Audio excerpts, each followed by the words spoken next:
বাইকাররা সিরিয়ালে নামতেছে। আর এখানে একটা জিনিস আপনারা মেনটেন করে ট্রাই করবেন, যেটা কিন্তু হচ্ছে সিরিয়ালি বাইকগুলো নামাবেন, তবে দূরত্বটা মেনটেন করে। এই সামনে কিন্তু দেখতে পাচ্ছেন তারা কিন্তু দূরত্ব মেনটেন করতেছে না, কারণ আজকে সকালবেলা এখানে দুইটা অ্যাক্সিডেন্ট হয়েছে। একটা লোকের হাত ভেঙে গেছে, একটা লোকের পা ভেঙে গেছে। তো ব্রেক রাখা একবারে বাইকের মতো, ব্রেক ফেল হয়ে গেলে সমস্যা। গাইজ আপনাদেরকে আজকে একটা ভিউ দেখাবো। আপনারা শুধু আমার পিছনের এই রাস্তাগুলো দেখেন ভাই। এখানে এই কেকোডাঙ্গা সর্বোচ্চ চূড়া থেকে এই সুনচাংপাড়া রাস্তার ঢালু রাস্তাটা আপনারা কিন্তু আমার আগের ভিডিওতে দেখেছিলেন, যেটা কিন্তু বলা যায় যে বাইকাররা কিন্তু এখানে ঘুরতে আসেন। আর এখানে আসাটা একটা ট্রেন্ডিং হয়ে গেছে এই কারণ হচ্ছে এই উঁচু নিচু রাস্তায় যখন বাইকাররা আসে রাইড করে, আসলে বাইকাররা বলা যায় যে সেই রাইড করার ফিল নেওয়ার জন্য এখানে চলে আসে। বাট রাস্তাগুলো দেখে ভাই আমি যত দেখছি তত অবাক হচ্ছি। ওই যে আমার সামনে দেখেন, ওই যে জুম করে একটু দেখেন যে বাইকগুলো কত স্লোলি এবং সাবধানে নামছে। আপনি যদি একটু কোনোরকম যদি এখানে যদি ব্রেক ফেল করে ফেলেন, অলমোস্ট আপনি বলা যায় যে সেই পাহাড় টপকে নিচে পড়ে যাবেন। সো যারা হচ্ছে এখানে ঘুরতে আসবেন নর্মালি এই বিষয়গুলো ফলো রাখবেন। আর এখানে হচ্ছে আপনার আসার জন্য ভাই একটু সাহস লাগবে, সাহস ছাড়া কিন্তু আপনি আসতে পারবেন না।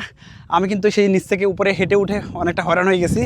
তো আমার পিছনে দেখতে পাচ্ছেন সুংসাংপাড়া ক্যাম্প, ওই যে পিছনে সুংসাংপাড়া ক্যাম্প, আর এর পাশেই হচ্ছে সুংসাংপাড়া যে পাড়াটা আছে সেই পাড়াটা, এবং এরই পাশে হচ্ছে একটা কটেজ। সো আমরা আজকে আমরা ওখানেই থাকবো, দেখতে পারবেন আমরা রাত থেকে সেখানে থাকার পরে যে ভিউগুলো আছে সেগুলো আপনার সাথে শেয়ার করব।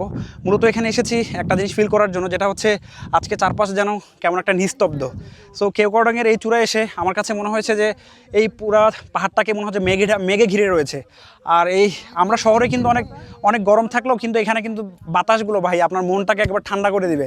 যেটা হচ্ছে আপনি যখন এসি সেরে যখন আপনি হচ্ছে মানে এসির একটা ফিল নেবেন, সেটা কিন্তু এসি এখানে দরকার নেই, কারণ এখানে মেঘ এবং চারপাশের পরিবেশ এতটা নিরিবিলি এবং শান্ত, যেটা কিন্তু আসলে আপনার মনকে জড়িয়ে দিবে।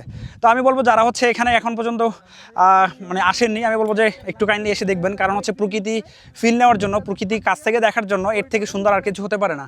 জাস্ট আমি একটু রাস্তাটা ফিলটা আপনাকে দেখাবো। ওই যে দেখাও, রাস্তাগুলো একটু দেখাও। বাইকাররা সিরিয়ালে নামতেছে।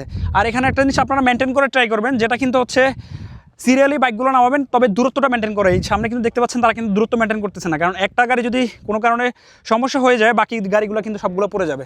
সো আমি বলবো যে এই টাইপের রাস্তাগুলো যারা রাইড করবেন অবশ্যই এখানে কাটাপাড়ার আগে আপনারা দুইজন করে, যেমন আমাদের যে বাইকার বা ভাই ব্রাদার আছে তাদেরকে আমরা দুইজন করে ছাড়বো, কারণ হচ্ছে এইসব জায়গায় আমরা কখনো রিস্ক দিব না। এই আজকে সকালবেলা এখানে দুইটা অ্যাক্সিডেন্ট হয়েছে, একটা লোকের হাত ভেঙে গেছে, একটা লোকের পা ভেঙে গেছে। তো আমি চাইবো যে আপনারা যদি এখানে আসেন অবশ্যই এই দুর্ঘটনাগুলো আপনাদের সাথে না হোক ভাই, কারণ ভাই আপনি একটা আবার চিন্তা করেন, যে লোকটা হাত ভেঙেছে পা ভেঙেছে সেটা কিন্তু একটা পরিবারের। সো ওই পরিবারটাই জানে যে তার এখন হাত পা ভাঙার পরে বা একটা দুর্ঘটনা হওয়ার পরে তার বর্তমান পরিস্থিতিটা কেমন। সো আমি বলবো সুংসাংপাড়া আসেন, কোনো সমস্যা নাই, একটু রাইডিং স্কিল নিয়ে বা ভালো করে আসবেন। আর আমি মূলত আপনাদেরকে ভয় দেখাচ্ছি না, কারণ হচ্ছে আপনারা ঘুরতে আসবেন, বাট এমন কিছু করবেন না, এমন কিছু হয় না যেন যাতে আমাদের এই রাস্তাটা আবার সেই পূর্বের মতো বন্ধ করে দেওয়া হয়। মূলত সেই রাস্তাগুলো ডেঞ্জারাস এবং আপনাদের প্রশাসনিক কারণে এই রাস্তাগুলো অনেকদিন বন্ধ ছিল। আমি 2024 সালেও আপনাদেরকে এই ভিডিওগুলো দেখেছিলাম, তখন কিন্তু রাস্তাটা সৌন্দর্যটা আরও বেশি ছিল, কারণ পুরো এই পাহাড়টা ছিল সবুজে ঘেরা। আর অলমোস্ট কিন্তু বর্ষাকাল শেষ হয়ে যাওয়ার কারণে, গ্রীষ্মকাল শেষ হয়ে এখন কিন্তু বর্ষাকাল চলে আসার কারণে এখন কিন্তু সবুজের সেই পাহাড়ের সৌন্দর্যটা আরও ফিরে পেয়েছে। ইনশাল্লাহ চেষ্টা করবো বর্ষার মধ্যে আসার জন্য, আপনাদের সেই সুন্দরগুলো ফিরিয়ে দেখার জন্য।